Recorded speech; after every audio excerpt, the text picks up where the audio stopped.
Tonight, a grieving family speaks out after a Belize City security guard dies in a violent motorcycle collision. His brother delivers a dire warning to riders: slow down before it costs you your life.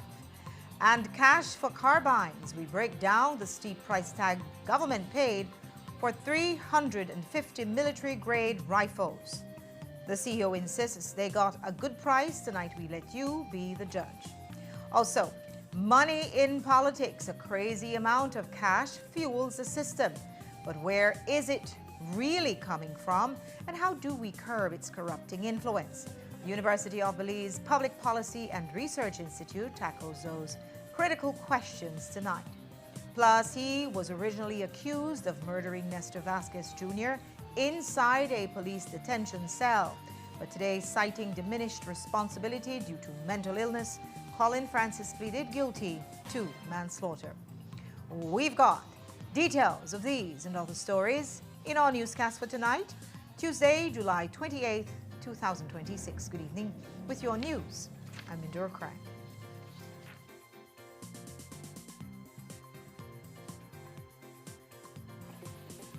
This newscast is brought to you by Cellular World, your authorized Samsung distributor. Shop smart for your Samsung devices in Belize and enjoy benefits you won't get anywhere else. When you shop locally for your Samsung, all your devices will be covered by a 1-year local warranty.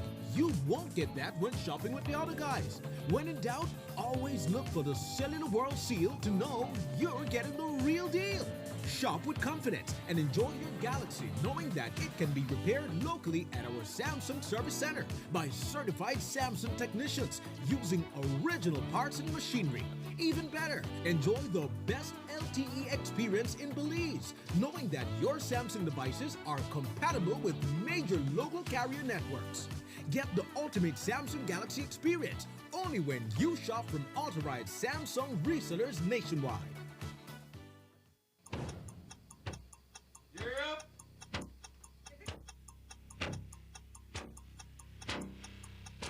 These charter mints aren't from We're an navigating along the coastline. This morning, the 2023 in the... Good evening. Good evening. I'm Shireen Halsell, and here's what's ahead for you on 7 News tonight.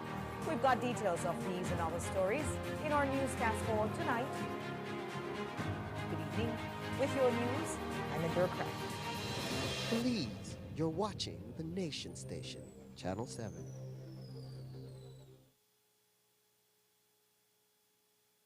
The way Belize uses electricity is changing. At home, families are using more devices, smarter appliances, and connected technology. Across the country, businesses are growing, industries are expanding, and communities are finding new ways to live, work, and move forward. Behind that progress, the energy system must continue to grow with Belize. At BL, modernizing the grid is part of preparing for what comes next. A grid with greater visibility, more accurate information, and better tools to manage energy as needs change. Through investment in digital systems, upgraded infrastructure, and improved monitoring, BEL is strengthening how electricity is managed and delivered across the country. Not just for today's needs, but for the future Belize is building. As new technology emerges, from solar generation to community energy systems, the grid must be ready to support them safely, reliably, and sustainably. This is the work of modernization, step by step, system by system, community by community, helping prepare Belize for a more connected, resilient, and sustainable energy future. Wake up to positivity and inspiration. It's a fresh and diverse twist on your mornings. Tune in to Sun Up on 7 every weekday morning at 6:30 a.m. right here on your Nation Station, Channel 7. It's the morning show you don't want to miss.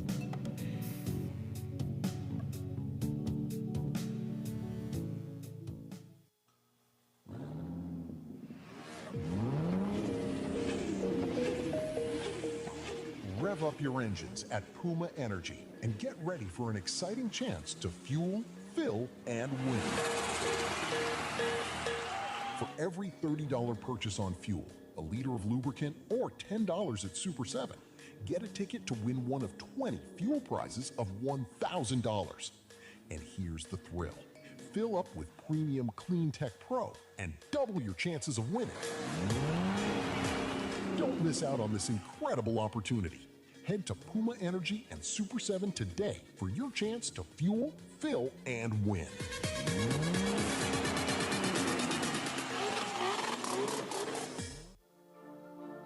The success of my business means a lot to my family, especially my brother, because I'm continuing his legacy, making butterfly art collages. It was very hard for me to receive payments. I had to go directly to meet the person I'm purchasing from and who I'm selling to receive payment. Because I opened my business account with Atlantic Bank, now I can make and receive payments online, and this has made my job much easier. Atlantic Bank, building the future together.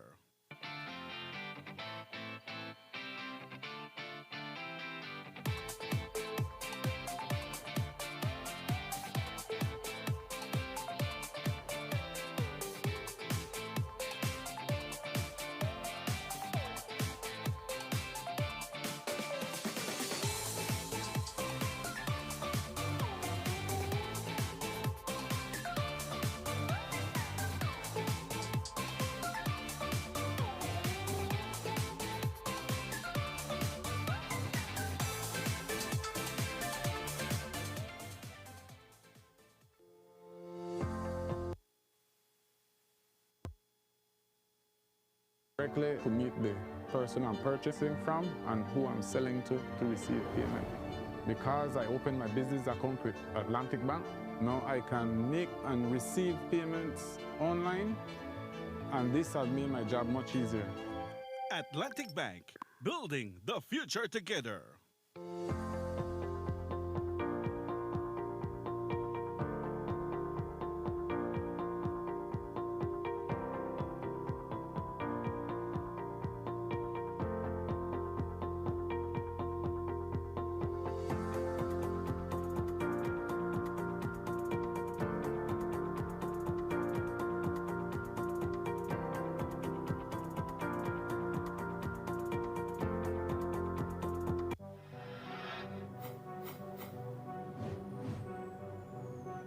Belize, you're watching the Nation Station, Channel 7.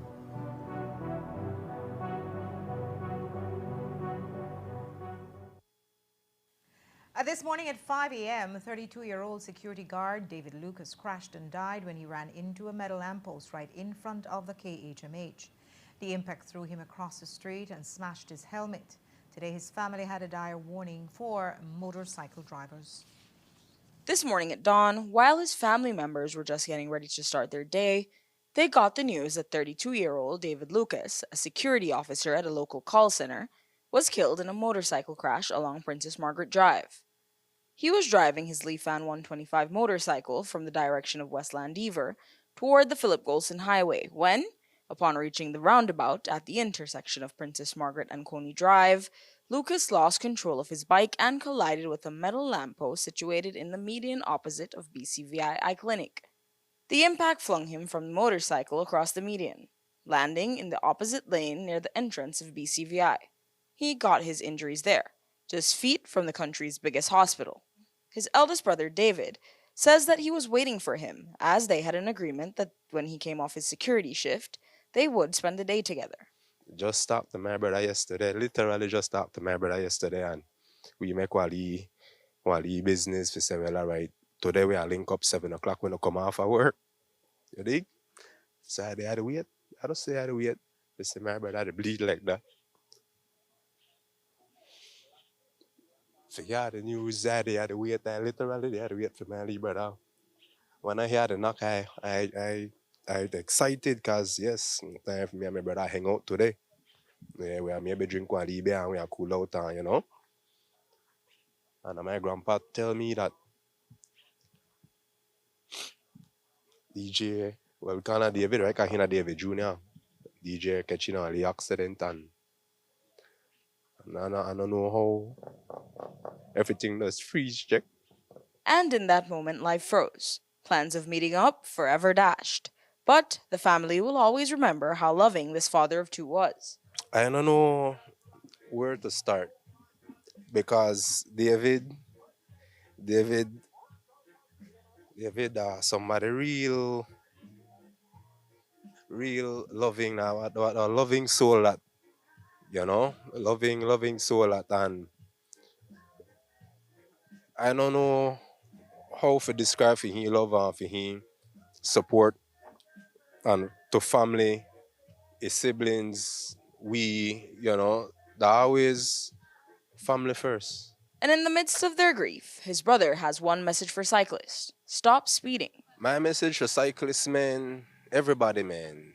The light man, chow san man, delivery man, run man, bro. But I wanna take on the time on a psychology. Won't on the rush, God, won't on the rush. You understand, man? Don't make this be a long lesson, man. Like, come on, man. You don't make too much stupid mistake for just for the speed and make one pile of nice for go no way. Just for end up right there, so. My brother made one miscalculating speed calculation, whatever, and this is the result because of speed. Stop the speed, brother. Talisa Roberts, 7 News. Lucas leaves behind two daughters. Around 2023, the BDF was supplied with 120 Taurus brand rifles, which were not military grade and quickly fell apart. They were supplied by a politically favored company, and the transaction, from what we are told, included dozens of sub-$10,000 payments. But while the full picture of that dubious acquisition is still being pieced together by the Auditor General, in 2025, the BDF turned a new page when it received a supplementary budget to buy military-grade rifles.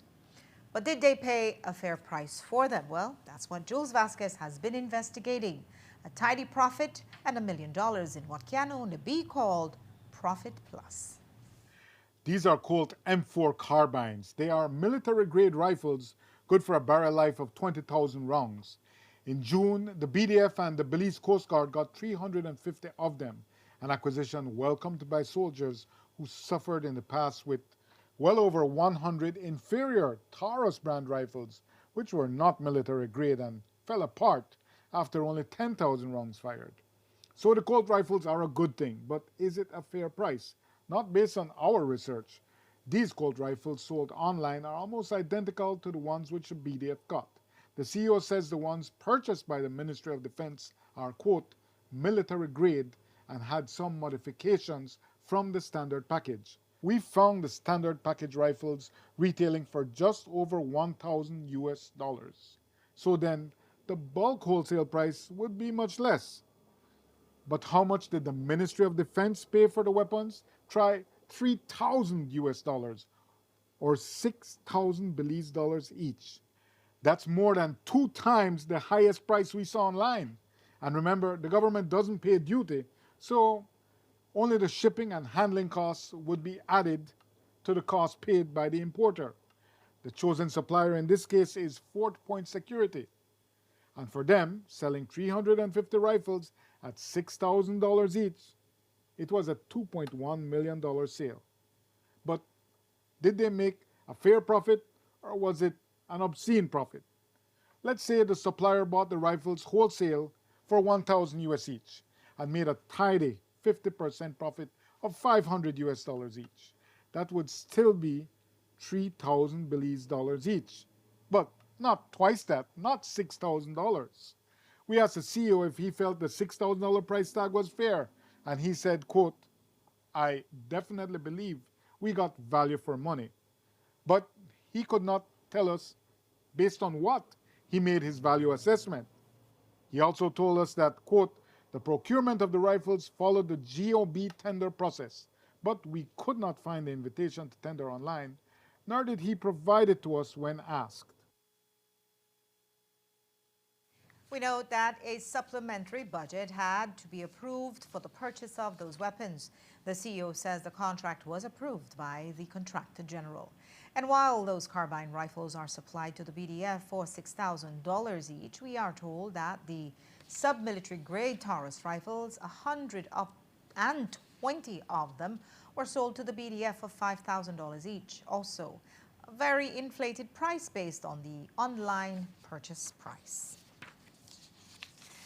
Salvador Alas was the financial officer during that period when those Taurus rifles were purchased, but 7 News has confirmed that he was not at work in February of 2025 when this text message was sent. On July 1st, we aired a story suggesting Alas, as financial officer, had some connection to our knowledge of this message, but he was not at the ministry at the time, so to be clear, he could not be linked to that message. And while it has been widely reported that Alas was recently on administrative leave, he was not. He was on vacation leave and has returned to his current post at the Ministry of Sustainable Development. We'll take a break now. When we come back, we will look at the corrupting influence of money in politics. Don't go away.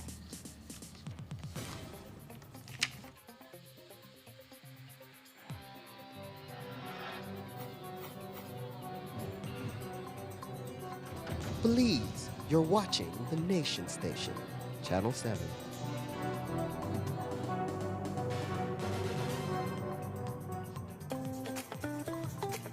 Prepare for the sweltering heat with a Ream AC unit to keep you and your family cool and cozy. Get the recommended BTU for your bedroom or living room and enjoy complete comfort. You can also save some much-needed cash with an inverter unit, which provides superior energy efficiency. When the heat is on, stay cool with an affordable, dependable AC unit from Ream. Available at Benny's. Quality and savings.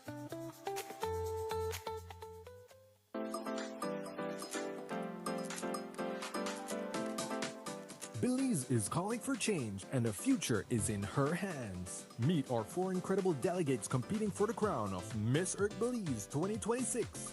Join us for the national pageant on August 8, 2026 at the Belize City Civic Center. Tickets, general admission $10, VIP $100, and ultra VIP tables $1,000. Seating for 5, wine and charcuterie included. Tickets will be available for purchase at all Paint Boutique locations, Onyx Beauty Lounge, and Medisco. Be a part of the movement. Beauty for a cause. Miss Earth Belize 2026.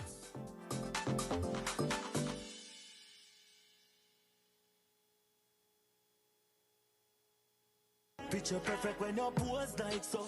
Ladies, come out in your best glow, as there's only 4 more days to go to the Da Vinci show.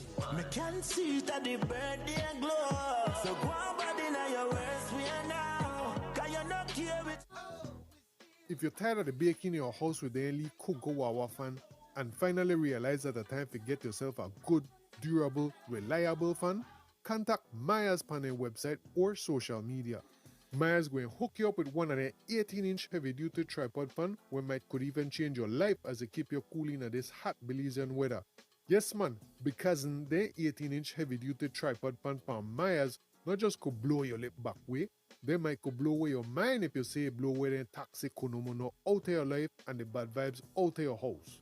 Order your 18-inch heavy-duty tripod fan from Maya's website or on their social media, and Maya's going to ship out your fan anywhere countrywide ASAP. Not believe me? Visit mayaselectronics.bz right now to order your fan today.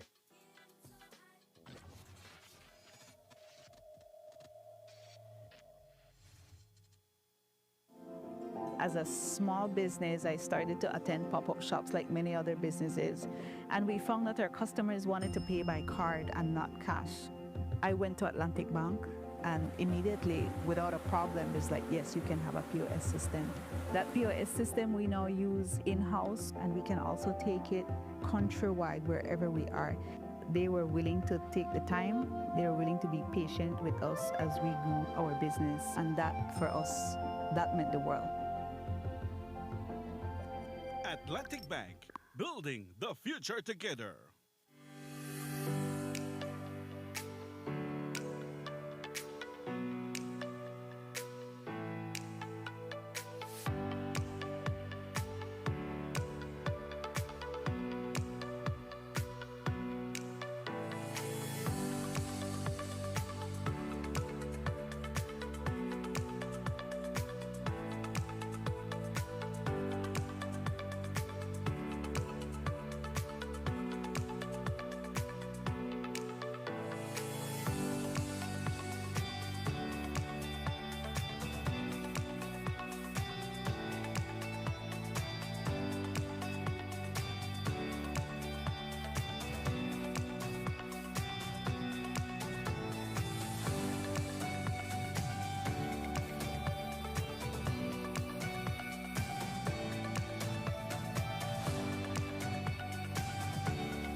These charter remains aren't We're from an navigating along the coastline. This morning, of the northern 2023 in the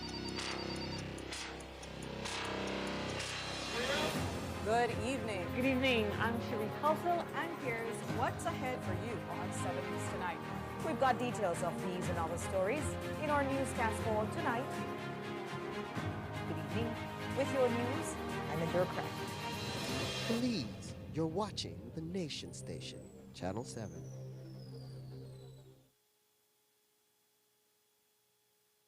Wake up to positivity and inspiration. It's a fresh and diverse twist on your mornings. Tune in to Sun Up on 7 every weekday morning at 6:30 a.m.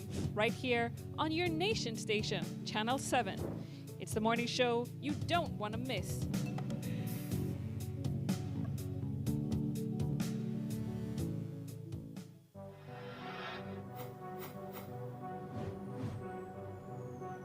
Please, you're watching the Nation Station, Channel 7.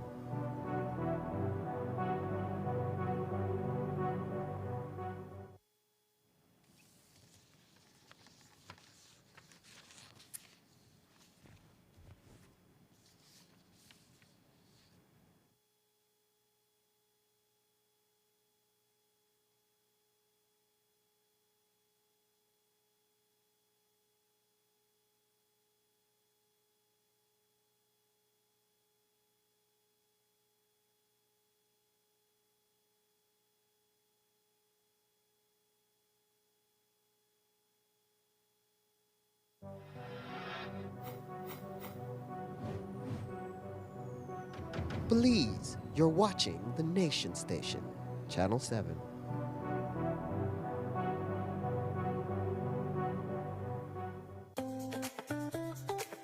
Prepare for the sweltering heat with a Ream AC unit to keep you and your family cool and cozy. Get the recommended BTU for your bedroom or living room and enjoy complete comfort. You can also save some much-needed cash with an inverter unit, which provides superior energy efficiency. When the heat is on, stay cool with an affordable, dependable AC unit from Ream. Available at Benny's. Quality and savings.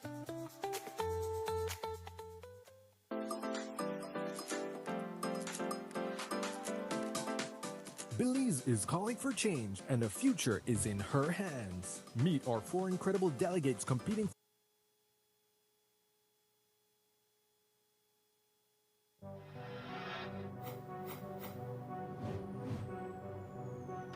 Please, you're watching the Nation Station, Channel 7.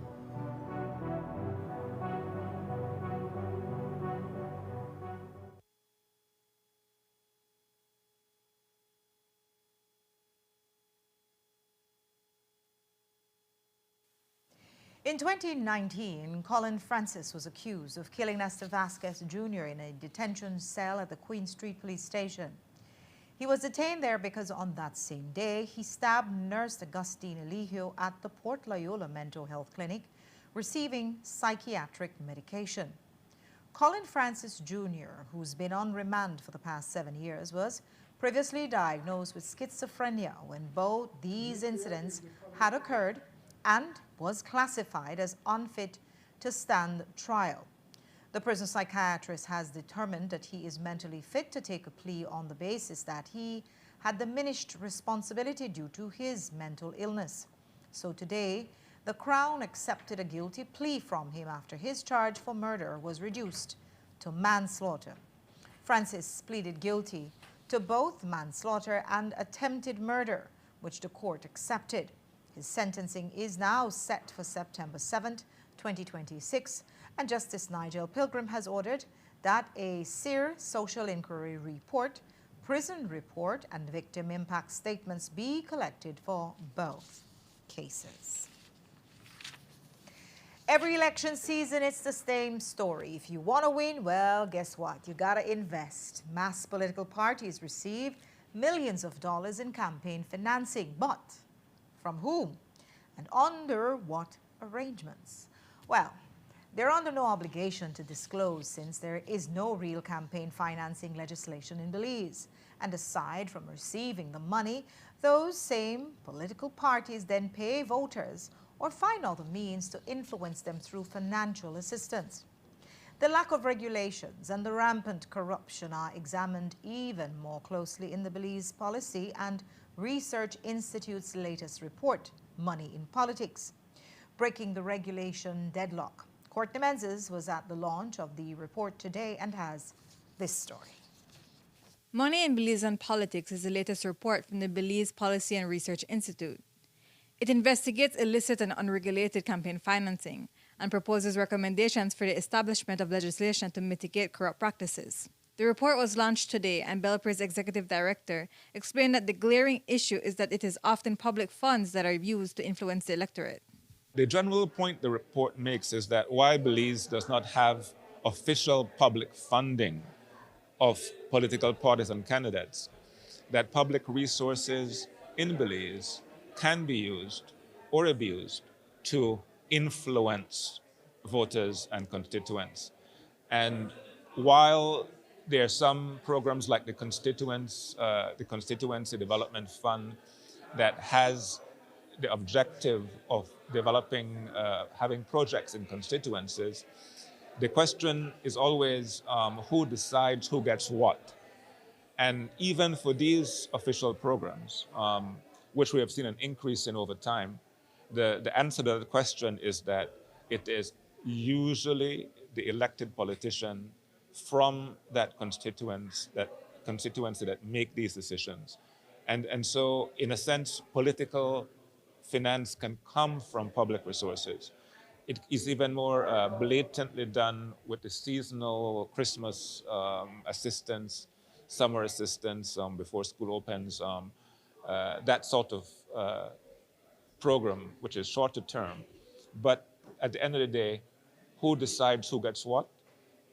If it is a politician or a political party, it is political financing. One of the recommendations in the report is to establish an autonomous commission appointed by social partner senators. While none of those partners were at the launch, Vernon explained that they will be making a presentation to them, as well as to the Prime Minister. We asked him what he hopes will come out of that meeting. I think what I will say is, Prime Minister, here is this report. We have collated the international better practice, regional best practice.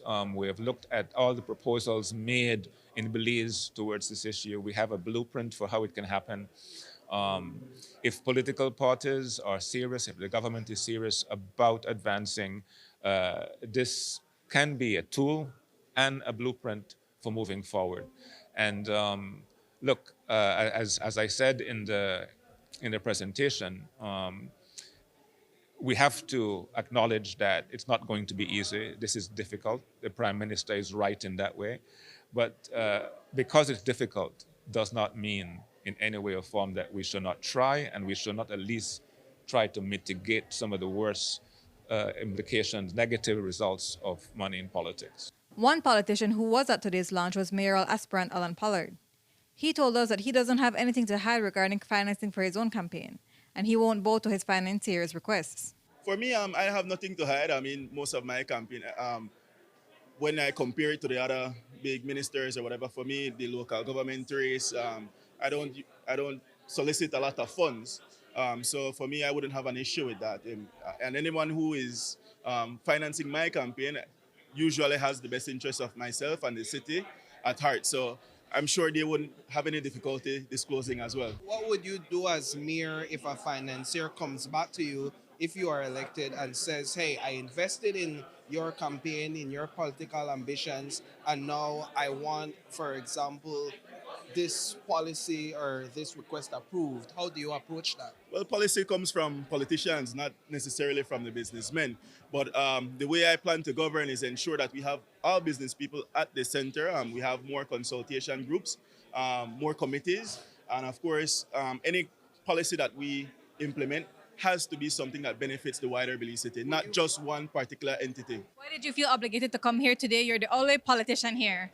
Well, I think this is, as a young politician, this is pivotal to my future.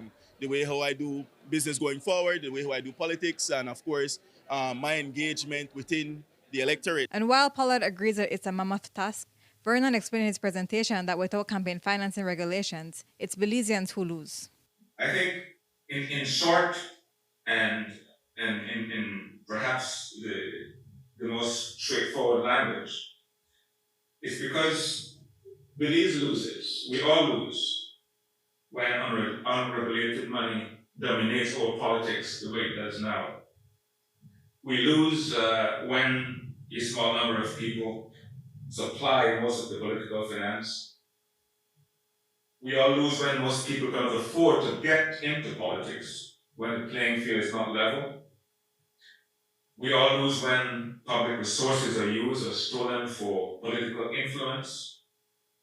We all lose when our taxes end up being used for partisan favorites instead of for building a new fire station or repairing the roof of a police station or for buying medications. Courtney Menzies, 7 News. Copies of the report were also presented to social partner organizations such as the president of the NTUCP. And this report is very timely since Belize is gearing up for municipal elections in March. But even before that, the mass parties are getting prepped for conventions to determine their slates. For the PUP, that means an election for their mayoral candidate between aspirants Alan Pollard and Elude Miller. With about that is a month left and no publicized delegate list, is it a mad scramble for Pollard? And does he have the resources to win the delegates over? We asked him today. I think two things. Firstly, I don't see it as a mad scramble. I think these people are people who have been engaged with the party for quite some time. I think being a delegate for a constituency is a privilege that is afforded to lifelong party supporters and era rep supporters. So these are the people they're not new. They're people who have been around. They are people who have been engaged and have been supporting us for years. So for me, it's just touching back with them, giving them a greeting and ensuring that I relay that plan to them. I don't think it's anything whereby there are new people and we have to reintroduce myself or anything like that. So for that reason, I don't consider it a mad scramble. You think you have enough time and financial resources? I think I do more for the time-wise, yeah, but financial resources, I do want to say, I don't know where you get that figure from, the 200 per delegate. I personally don't pay for delegates, but the support that I have been afforded over time, I think I am one of the lucky ones who, it's not as expensive for me because, I put in the time, I put in the work, and of course, the relationship that I have with the delegates is something that money can't buy, so. And in the last municipal election, Pollard supported Evan Thompson's campaign. Reports are that Thompson was not allowed to offer himself as a candidate this time. Struck off, it is reported, by the vetting committee. Yesterday, party chairman Henry Charles Usher did not confirm this, saying that their process is still ongoing. And Pollard explained that he was not a part of those high-level meetings. I saw it on the news. I think one of the pages put it out, and it was something that I wasn't aware of, and I'm not involved in those high-level meetings, unfortunately. But I saw it. I don't know what the basis was exactly, and I probably that will be unveiling in the coming days. So once I get that information, then I could tell you. Would you have wanted him to run again? You supported him a lot in the previous election. Well, of course, I'm always for younger candidates running, and I always think that the democracy should be showcased at the polls. But of course, the party has its arms and they have their reasons, and of course, I have to understand that and be mindful of that. So whatever decision they make, I'm sure it's because of the best interest of the party.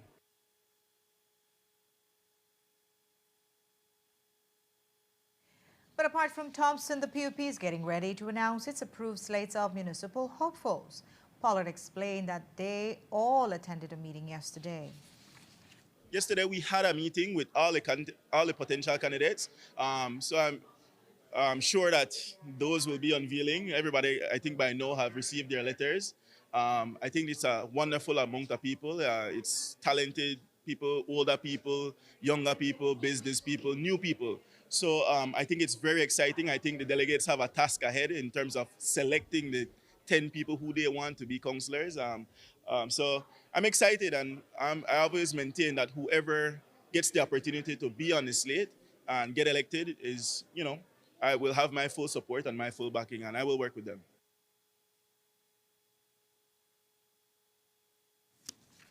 And last week, we asked the other mayoral hopeful about a $46 million bond offering, which the City Council is proposing.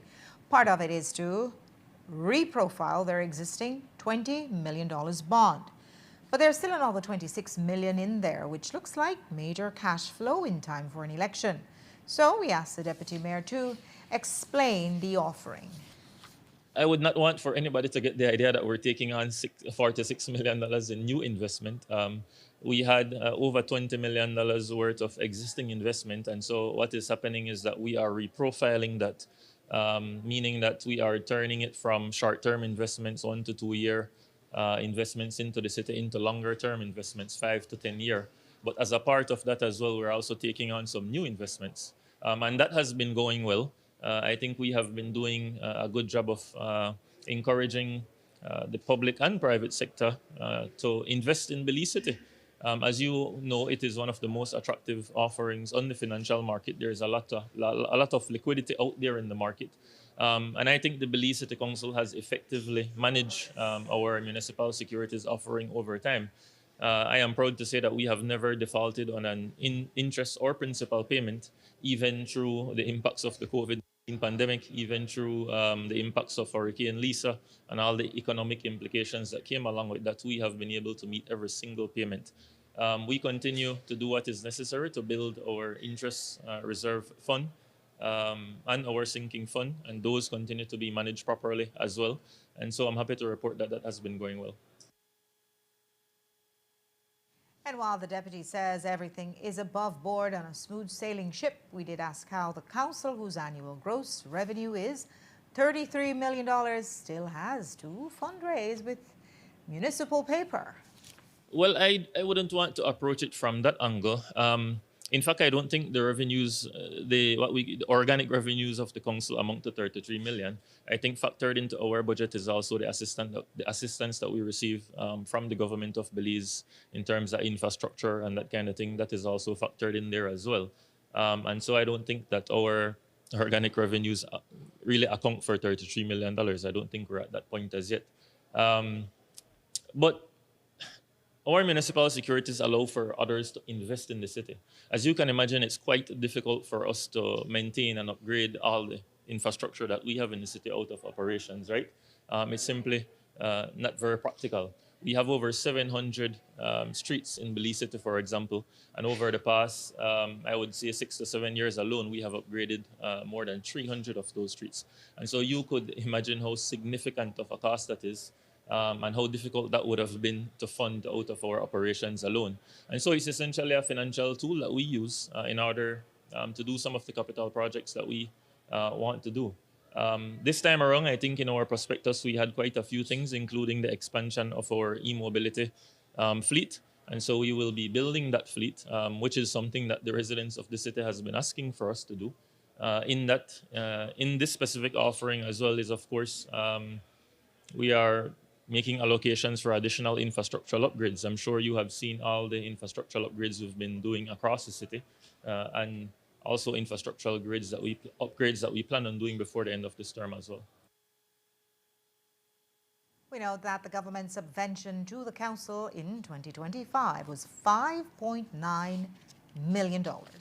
We'll take a break now. When we come back, were Belarusian refugees turned away from Belize? Well, that's what we asked today. Plus, we'll tell you about a new way to apply online for a government job. Don't go away.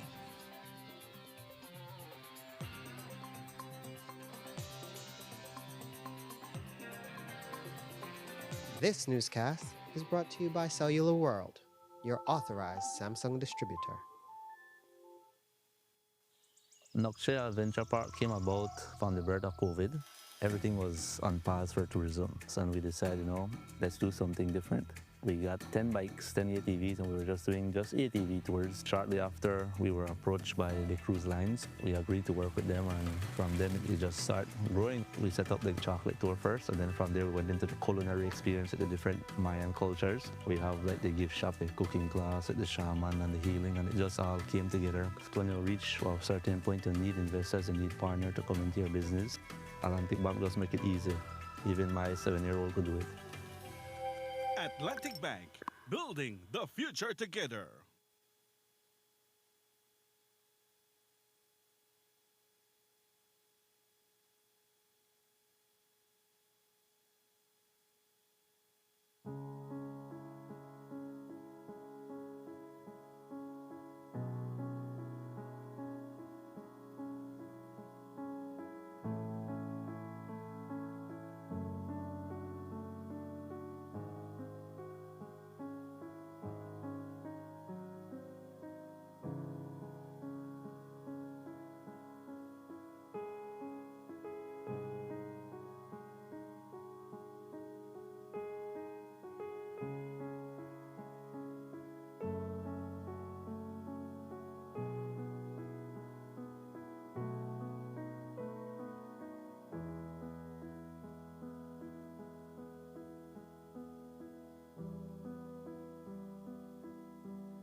Belize, you're watching the Nation Station, Channel 7.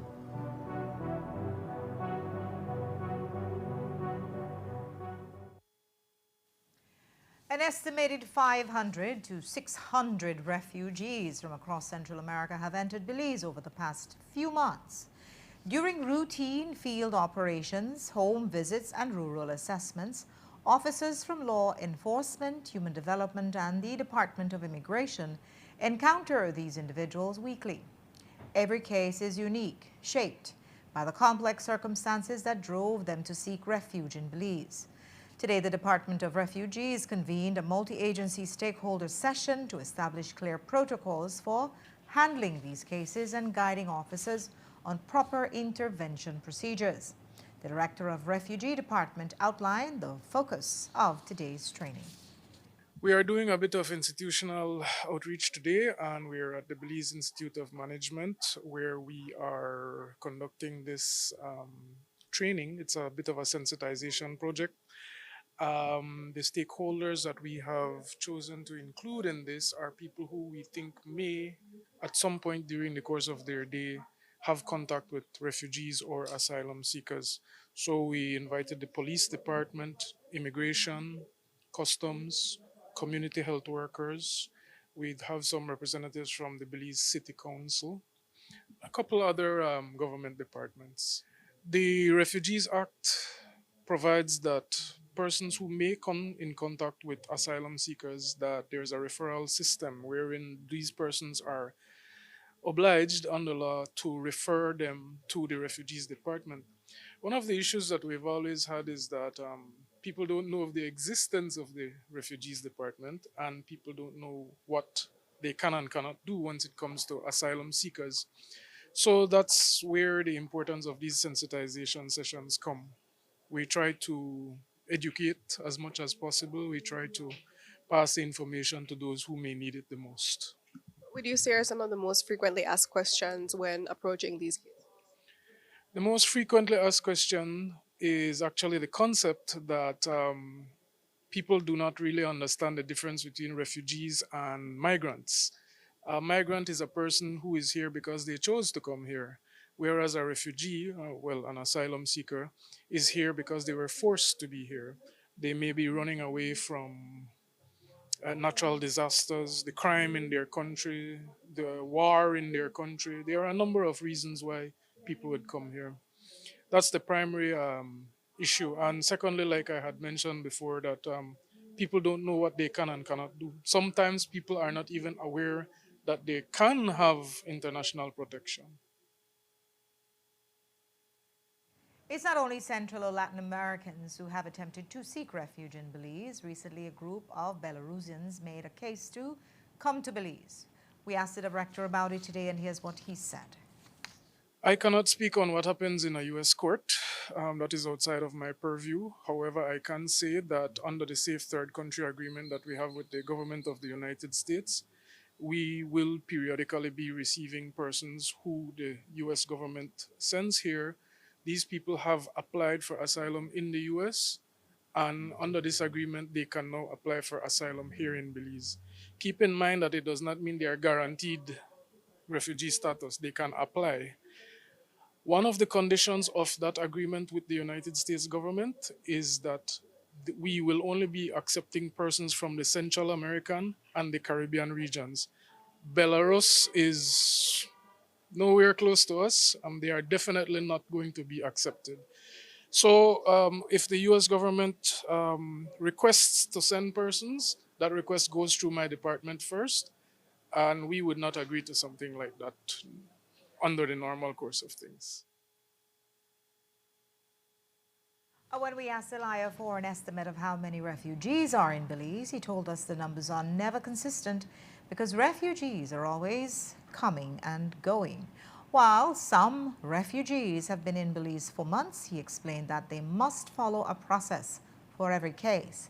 But he confidently declared that their department is not experiencing a backlog.